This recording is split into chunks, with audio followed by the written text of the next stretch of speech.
السلام عليكم. habaryar waa habaryartiin qalanjo loo qiray. maanta waxaan idinka sheekeynayaa habar dugaag. maalinba habar dugaag ayaa meel iskugu yimiday, hilib baa la qaybsanayay. markaasaa libaaxii oo boqorkii ah ayaa waraabihii u yeedhay.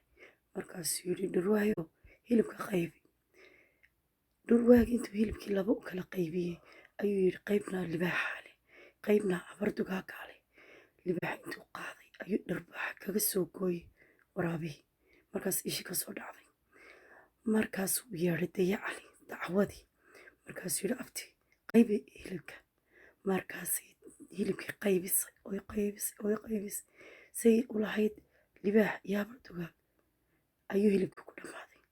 markaasuu libaaxi yidhi marka hilibkii oo dhan isaga wada siisay ayuu yidhi abti yaa qayb wanaagga ku baray. markaasay tiri ish cali kalulata.